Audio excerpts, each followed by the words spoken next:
why don't we quickly listen to Idahosa's reaction to President Tinubu's speech. Idahosa, thank you so much for joining us on the show today. Good morning, Vivian. Okay, I have a little bit of difficulty hearing you, but I'll just ask you, what do you think of the president's speech to Nigerians, the one he made on the 1st of October?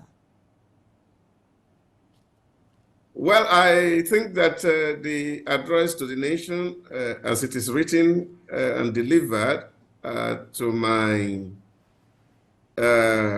way or little way of looking at things, there are no KPIs to measure how an address should look like. For me, I think the president just spoke from his heart to Nigerians because of the challenges and the kind of commentary that is out there in the streets concerning the decision to remove fuel subsidy and the decision to allow the exchange rate to float. All these things are geared toward having an economy that is robust, an economy that is sustainable, which of course in the long run will be for the good of all of us as Nigeria. Like the president rightly said in the address, of course the pain can be felt by anybody. All of us can see it. The hardship is on the street, as it were. But there's something he said in there that for me, which is very critical, and that's what you mentioned to, alluded to earlier. The president says, I am compassionate leader. I am a visionary leader. And when he says, I have a heart that feels and I have an eye that can see, that's a metaphor to speak to compassion, which is critical element to leadership, and vision, which is also very important to leadership. So the address, they were all leading with a lot of metaphorical statements that present to Nigerians how the president feels in his heart. He spoke to the quality of all Nigerians, and Nigerians belong to all of us, and we all will need to salvage it together. And these are the issues that the president has spoken to in the address. The promises that were made at the inaugural address in May 29 this year, that of course there's going to be critical and deep reform in the public service and the way business of government is done. And some of the effort that are taken at the interim to see how we can address this issue so that that shared prosperity, which he promised, we can enjoy it. The truth of the matter is that all of us must realize that if we plant a corn today, we cannot start to harvest it tomorrow. And that is the pain that comes with every reform. We will not be able to see the fruit immediately. And what the president is trying to speak to is that all of us will need to be patient. And as a leader, he's saying to us, he feels our pain, he understands how we feel, how bad and challenging the situation can be, but a little more of endurance will actually bring us to that Dorado which all of us seek. That for me is my takeaway from the address to the nation. But some of the issues that of course we may also look at in detail is some of those promises that are made in that address. For example, the president spoke to about making some money available to 15 million vulnerable Nigerians. What I don't know about this is whether it's going to be an investment loan or a kind of investment grant, or it's just for money to buy fuel. If that is what it is, it may not be too good for the economy at the moment, because if you put that together at 25,000 in for 15 million people, that's about 1 trillion, and that can do a lot in terms of doing some capital project that can really get some Nigerians to be employed, and then of course indirect employment will be created in the longer run. And I think this is where of course our social intervention should go at the moment, not really giving handout to people that they will eat and then of course they forget about it. Fantastic. I mean, while you were talking, my guests in house were nodding their head. It seemed like they were in agreement with all you've said. But also, one of the stories that broke over the night was the likely suspension of a proposed tract by the Nigeria Labour Congress, NLC, and the Trade Union Congress, TUC. Idahosa, this administration has succeeded in deflecting a strike before. Do you see that happening again? And can we hope to see a permanent resolution of this crisis? I spoke earlier on this morning to say that Nigerians, we must begin to take our pen and paper to do some mathematics. And this is very important for us. Yes, while we understand that there are challenges that people are facing, but we must not also be blind to the challenge the nation itself is facing. And we are being told by government as we speak that, of course, about 90%, above 90% of our total revenue is at the moment being expended to service the debt that has been incurred by previous administration. That's a huge challenge. Now, we must realize this, that of course we cannot continue to borrow and expect that the economy will grow. And this is where, for me, labor need to be a little more reasonable in terms of putting demand before government. There are a few things that can be done. We know what the economy is saying. We can calculate on our calculator how much we are selling crude and how much money is accruable to Nigeria. We are seeing the multiple taxation as it's ruining companies and corporations. And all these things, we cannot continue it and think that we are going to help the system. That's where the parable of the president in saying that he won't be among those who will want to build family house in the means of a swamp, because if, of course, erosion and flood come, it will sweep it away, like the biblical parable of a man who built his house on sand. We must need to create a solid base where these things have to be built. And I think this is where labor really need to come clean, even to the negotiation table, to tell government, are there positive things they think that can be done by government in the interim to actually generate the necessary revenue to really ameliorate the problem that we are currently going through. Putting government even to more hardship by pressuring that they want to go on strike, for me, it's not reasonable, it's not realistic, and it's not sensible. Fantastic. So let's bring it back home.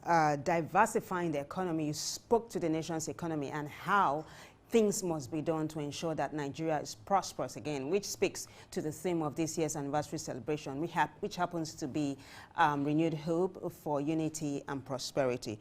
Now, how about diversifying the economy through Nigeria's music industry? Let me tell you a little bit about Nigeria's music industry. Also, I'll have you react to that later on, but I've got, a player in the industry who happens to be here, and he's going to be reacting to that for starters. Now, Nigeria's music industry is the second largest in Africa, with a thriving music scene that is becoming increasingly popular worldwide, with a vast array of genres, including Afrobeat. You listened to Fela earlier on. You've also got Fuji, hip-hop, and Afrofusion. Now, the industry has grown exponentially in recent years. So Bayo here happens to be the director of T.Y. Bello's, the great... Genie. Oh, I'm so sorry. Genie. Genie happens to be the director of T.Y. Bello's The Land is Green. He told me also, this is a scoop, that he was also on Da Green's beat, the late Da Green, who happened to be very popular in his day and time. So Genie, this is your forte, right? Let's talk about Nigeria's thriving music industry, from what it used to be to winning Grammys. Now, tell us some of your exploits too in that industry. I mean, I can say I'm very proud of where we are musically. I feel that, when you look, as I said earlier, when you look back, we've really come a long way with our sound, with our music and stuff. What's interesting is when you hear the likes of Ashake in New York City, and people are humming, and Jamaicans are there jumping to his music and stuff. They necessarily don't have, they necessarily don't understand what he's saying, but I feel it's the sound. So I feel that there's a shift in the world where, it's, the focus is really on Africa. The focus is on Nigeria. Look at how we've taken South African sound and kind of made it ours. So I feel that people are ready for our sound, are ready for our music. I'm not surprised that we've trickled up, I don't want to say down, we've trickled up into the Grammys and stuff like that. And I feel that the world should expect more, Nigerians taking over. It cuts across just across everything. From the music scene to Nollywood, to food. People talk about jollof rice. Yeah, I mean, there was a debate about jollof rice and once upon a time. My thing is, yes, I'm very proud of where we are. We could do a little bit more, we could do better here in Nigeria, even with our awards and stuff like that, to match those international festivals that happen here. Yeah, so tell us about some of your acts and what you've done on their beats. Well, in 2007, I directed the video "The Land Is Green," T.Y. Bello. I had just come back into Nigeria at that time, and I just landed. I don't know how I landed it, but I got in there. I was through church, it was through church and stuff. I got in there, and same as "The Land Is Green" in 2007. You could see in the video that there was a diverse set of different people. T.Y. Bello had done. She had brought all these people from all walks of life to come to the video, and I like that about the video. Lyrically, it's I'm a lyrical person, so I like to listen to the lyrics before I actually do the videos. It moves on to Da Green also in 2009, I think. Kundayo with T.Y. Bello and then Da Green. His lyrical content got me immediately. You understand? Mulemi be pom pom pom, Mama Nigerian me, stuff like that. So when you live abroad, people want to identify with us, with our sound, with our lyrics, and sometimes people can literally see what we do and who we are through the lyrics without actually showing the visuals. So that Green's video was one of the first that I did, where I wanted to show, the raw, the grittiness of who we are, our neighborhood, the tribal marks, the streetness. People don't really, people are ashamed to come out and say, okay, we have tribal marks, or we're carrying oranges or something like that. So which was what the video was about, and luckily for us, it was widely accepted. It was widely accepted in Nigeria, in Lagos, Nigeria, and that made me kind of, just up the ladder a little bit in the directing. All right, let me talk to Bayo, because I saw him nodding his head. Let's talk about the acceptability of Nigerian music and the thriving industry, that thriving industry, and how it can help build Nigerians' brand and economy as well. Are you impressed with how far our musicians have gone? Yes, I'm impressed, but they need better management. They need to know a little bit about contracts and legal documents and what have you. Some of them are around themselves aground but we're not knowing what they're signing. And then they need some kind of technology, collaboration. Which is happening? It's happening, but they need a sort of empowerment, if you want to say that. I understand the Lagos government is arranging something for artists who want to shoot films. So the government needs to encourage them. And what's your favorite music? All sorts. I'll prefer Ebenezer Obey. Really? Juju. Timeless, evergreen. Evergreen. Let me take it back to Dr. Idahosa. I want to find out what his favorite song is. So Bayo's song is Ebenezer. Okay, his artist, one of his favorite artists is Ebenezer Obey. Doctor, what kind of music do you listen to? Afrobeat is good for me. Sorry, what did you say? I said Afrobeat is good for me. Afrobeat. All right, so let's talk about the thriving music industry, Nigeria's thriving music industry, which happens to be the second largest in Africa. Are you impressed, and what more would you like to see in that industry? I think that Nigeria has conquered the music industry globally. And that is not, I'm not apologetic about that at all, because there's no country you get to today on earth where you won't hear Davido's song and all kind of songs coming from Nigeria. Indians are enjoying it, Europeans are enjoying it, Americans are enjoying it. So even in the Asia region, people are enjoying Nigerian music everywhere. And so that tells you that really we have really conquered that ground. And is making so much for the nation, because it's also contributing greatly to the GDP of this nation. I think all that we can do is to continue to support that industry, encourage younger people to take up leverage on what they are peers are doing in that industry and make way more money for themselves and for the country at large. All right, so thank you so much. Just for you to know, I'm bringing it back to the studio in a little while, but the industry, the music industry as we speak, generates over $2 billion in revenue per year, making it one of the largest music industries in the world. Also, Ginny here, who happens to be a player in the industry, wants to talk about management, I'm sure in reaction to what Bayo said earlier on. Ginny? Yes, thank you for that. Management is so key in the music industry. You know, I feel that there's a lot of youngsters out there, you know, they feel that once they get into the studio, they're going to make a song and then, you know, some miracle is going to happen, or you go around, you know, obviously management involves you. Imagine I sponsor an artist, you understand, basically investing in an artist.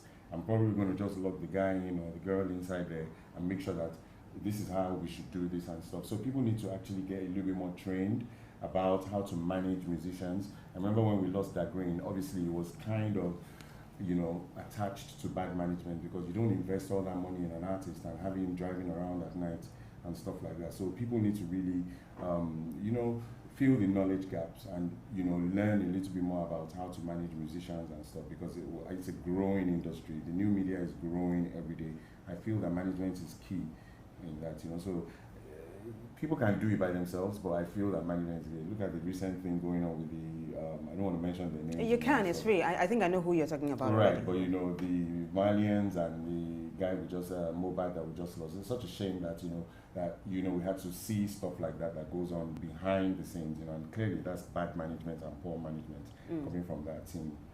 All right, we are wrapping up now. Your final words as we wrap up for Nigeria. I'm celebrating Nigerians.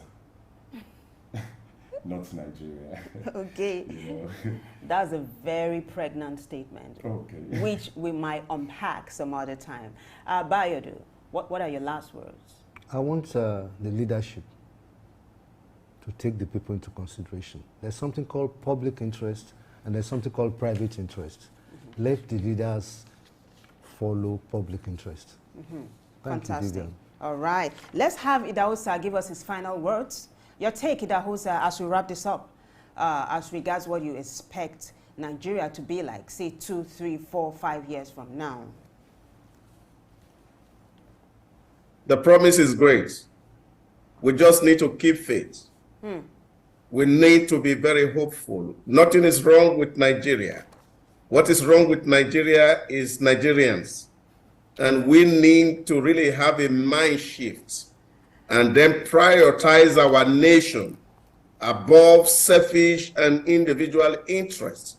And when the collective is elevated over and above the parochial, that Dorado that all of us hope for, that nation of our dream will be bettered. So Nigeria need to know that it is the collective prosperity of each and every one of us that will make for the prosperity of our nation. So we all are stakeholders. We must play our part, and that is the only way the game will be balanced and we will win at the end of the day. Fantastic. You know, this is huge.